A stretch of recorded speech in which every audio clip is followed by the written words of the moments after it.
Добро вечер, момци, девојки и денчиња. Добро Тука денеска вечер. сме со тетка Јулија. Тетка Јулија, покажи што имаш вака на камера, дигни на... Да, Имаме нов завет и од овој нов завет тетка Јулија, бидејќи е долго време верник, ќе ви прочита нешто. не баш долго, али доволно. Па да, Нели? Некој пат и не е инспиративно. доволно, да. Да. И извини, после? Така да оставам на неа, она ќе води видеото, бидејќи јас сам најав дека ова ќе биде наслов на видеото ќе биде зборуваме за Бог со тетка Јуля. Да. Така да знаете што треба да направите, така да ве молам, гледате се во љубов еден со друг и не се мразите. А сега тетка Јуля може да почне со читање од Новиот Завет. Фала, Христијан. Фала и на вас. Исус, молим, оди по езерото. На квечерина учениците на Исус слегоа до езерото. Се качија во едно бродче и се упатија кон Кафарнаум од другата страна на езерото. Веќе се беше стемнило, а Исус се уште не беше дошол кај нив. Почна да дува силен ветер од кај езерото се разбранува. Кога извеслаа околу 4 до 5 километри, тие го видува Исуса како се доближува до бродчето, одејќи по езерото и се исплашија. А тој им рече: јас сум, не плашете се. Тогаш тие се осмелија да го примат во бродчето и бродчето веднаш се најде на оној дел од брегот каде што се беа упатиле. Имам и нешто друго да прочитам, значи вербата на Исус, Нешто што ги е така повпечатливо, што ќе има си впечаток. што ќе им остави впечаток. Сега ќе избереме плюс уште нешто. Исус е животодавен леп. Ево не сум го читал, баш прочитав го. Кога луѓето го најдоа Исуса од другата страна на езерото, го прашаа: Раби, кога пристигна овде? Исус им одговори: вистина е дека вие не ме барате затоа што ги разбравте моите чуда што одел по езеро, да појаснам, туку затоа што јадевте од лебовите и се наситивте, и тоа што од колку 3 лева и 2 риби, 5 лева и 2 риби се најаделе околу, нели, 5000 души. Ето. Престанете да се... моите чуда... Исус им одговори: вистина дека вие не ме барате затоа што ги разбравте моите чуда, туку затоа што јадевте од лебовите и се наситивте. Престанете да се грижите само за храната што се расипува. Погрижете се за храната што дава вечен живот, кога ќе ви ја дадам јас, синот човечки, затоа што Бог, небесниот татко, ми го даде тоа право. Што треба да правиме за да го исполниме оно што Бог го бара од нас, праша тие. Исус им одговори: Бог бара од вас да верувате во оној што тој го прати. Тогаш тие му рекоа: какво чудо ќе направиш за да видиме, па да ти поверуваме? Што ќе направиш?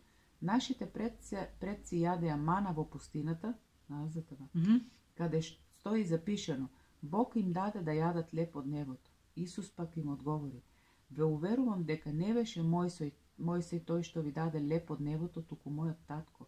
И сега мојот татко ви го нуди вистинскиот леп од небото. Зошто левот што ви го дава Бог е оној што слезе од небото, за да му даде живот на светот. Амин. Господине, му рече народот, дај ни го тој леп секогаш. Исус им рече: јас сум животодавен леп. Оној што доаѓа кај мене никогаш нема да огледне, и оној што верува во мене никогаш нема да ожедни. Но ви реков дека, иако ме видовте, сепак не верувате во мене. Секој што ми е даден од татко ми ќе дојде кај мене, а јас нема да одбијам ниту еден од оние што доаѓаат кај мене.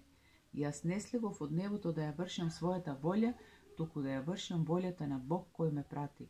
А волјата на Бог кој ме прати е да не изгубам ниту еден од оние што тој ми ги даде, туку на крајот сите да ги воскреснам за вечен живот. Амин. Волјата на мојот небесен татко е секој што го гледа синот и верува во него да има вечен живот и на крајот јас да го воскреснам. Тогаш евреите почнаа незадоволно да мрморат против Исус, затоа што рече: јас сум левот што слезе од небото. Говореа: зар овој не е Исус синот на Јосиф и зар не ги познаваме татко му и мајка му? Како може да вели дека тој слегол од небото? Исус им одговори, се чудат: не мрморете помеѓу себе. Никој не може да дојде кај мене ако небесниот татко кој ме прати не го привлече, а на крајот јас ќе го воскреснам за вечен живот. Во пророчките книги на Светото писмо стои запишено: Бог ќе ги научи сите. Секој што го слуша небесниот татко и учи од него, доаѓа кај мене. Тоа не значи дека некој го видел Бог, освен оној кој потекнува од Бога. Само тој го видел таткото. Ве уверувам дека оној што верува во мене веќе има вечен живот. Амин. Јас сум животодавниот леп.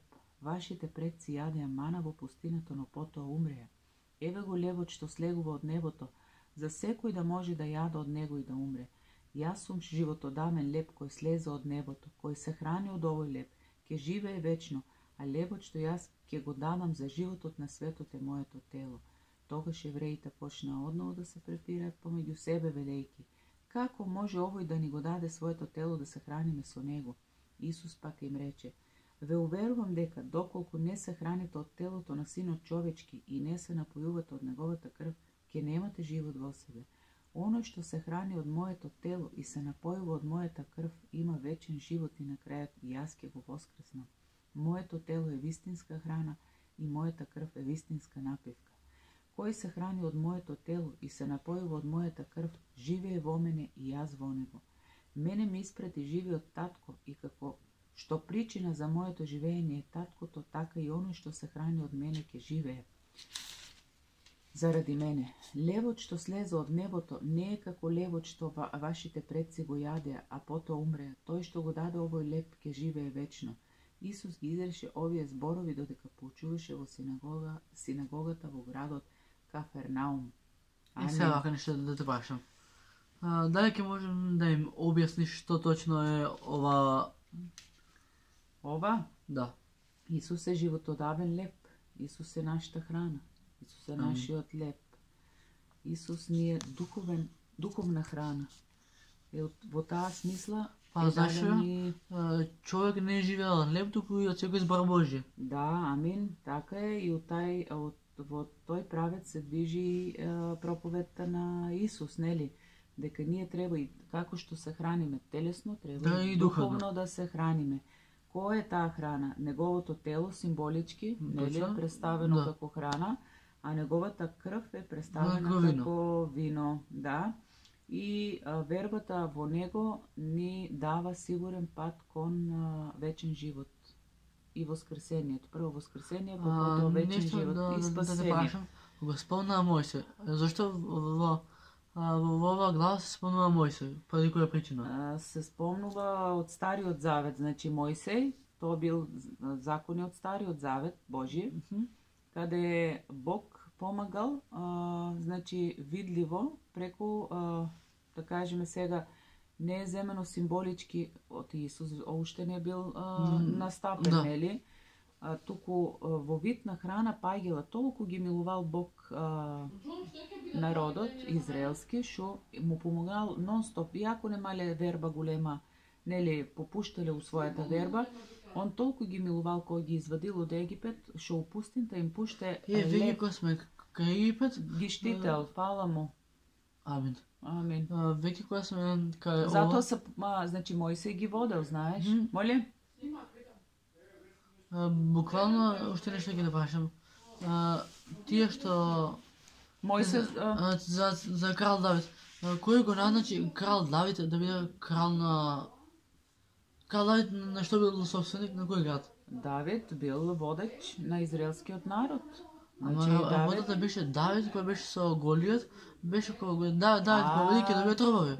Значи Давид бил храбар уште бил од Бога благословен уште во утробата на мајката. Значи, точно, он уште од млад момче почна да се развива љубовта кон Бог. После веќе како Исус Бог му вдахнува, Божиот дух слегува на него, значи и му вдахнува голема верба. Како се случила средбата Голијат и Давид срце? Значи он бил имал некој крупен човек, тој бил од друг народ, значи не бил од израелскиот. Да. Не бил од израелскиот. А филистејците? Па филистеец бил, да, така е, точно е. И они не биле со Божиот народ, туку биле против Божиот народ и немало му рамен човек на Голијат Голият се викал taj Войникът, голем воин, голем. Со обашен со меч, щит Да, се. да, со железен щит, со Меч. меч, голем меч, шлем исто имал и бил доста развиен, крупен човек, силен, имал сила. И никој не се со него, сите што се со него, што стапувале у бој, сите загинувале. Снимаме видео сад, говориме за Голијат и за Давид. Да. И никој не му бил ранен, мајка ми да нешто- се завршиме. Мајка ми нешто паша, не е Добро, битно. не е битно. Ние се збориме за теми духовни. И срце Давид слушал од таму, од ваму, дека не може никој да го а и у борбата со него, со Голијат, секој ден не излевал жив, туку умирал. Без глави се ти. Така, да, бил од него погубен, од Голијат. И он, кој е таа верба Божја, фала му на Бога, што се заинтересирува за тај човек и оде тука дека што било борилишто, нели? Арената и пити друг, никој не му кажува тргни се ти момченце било, отприлика мислам од твои години или малку по 17 кива. тука твои години, значи уште бил дете, не бил маж, Не бил созрен. Така не созрен. И научува се од тај човек никој не може да го победе и Ама Давид му фаќала манијачето се ама као. вербата во Бога, бил доста храбро дете, Кико, и значи ретко кој може така му дава мудрост на Давид да оде тој да стапи у борба со Голијат. И со што ќе оде он? Со канџи чатал. Да, ти на мене викал со меч, ама јас на тебе кога веќе истапува пред Голијат со вербата у Бога, мене Бог ме води. Срце. А он со шо го него Голијат? Сеќаваш ли се? Чатал и камен. Чатал и камен. Научила го. Ластагарка. Да. Ластагарка, знаеш Ние што е? викаме чатал, ќе ставиш ластик и ќе... Каменче Да. и он отприлика такво нешто имал и го удара точно тука некаде на неко место, ама Бог со Бог, значи он знаел дека ќе падне камено, тука. Преди кога Давид победил во борбата, чи дали Давид дошол до слава, до престол? До слава, до престол има многу повеќе. Он после, значи, оде на дворецо на Саул, тогашниот цар. Да. Па таму Саул го мразил Давид. Саул го мразил Давид. Се плашал да не му го земе престолот. Така, он не бил вдъхновен од Бога, Бог тоа го знаел, за да може Давид да го изфрле накако да биде цар на израелците. Имаше на случка во Библијата додека се вика додека Саул го бара Давид со негови војници да го погубат Давид. Давид храбро влегол во шаторот на војниците. Кој храброст има дете? Кој храброст, знае зашто се случува. Ама војници ќе обркат, ќе го убијат овој бега. Да, овој, значи, неколку пати Саул арно кажа сакал да не го сакал. Да сакал да го погуби. Сакал да го погуби. Бидејќи причината било да не му го земе престолот. Така, ама Бог му дава сила на Давид преку луѓе. Значи Давид бил близок со Јонатан, синот на Саул. Другари биле, да. Они биле како браќа, Да. не биле никако. Често се дружеле, да? Често се дружили и он на неколку пати го спасува животот на Давид. Значи на неколку синот пати. на тоа што го мрази. Синот на Саул, Јонатан, го спасува на Давид, за да Саул не го погуби. Мислам Јасно. и 3 пати се осудил да го убие. Момците, девојки и дечиња, тоа што за библиски час со детка. Јуле. Гледа, така да останете ми во добра зел и чуете ми се од Коран. Чао, ве сакам сте. Божи благослов и Бог нека ви Амин. бидете благословени. Чао, ве Чао. сакам сите.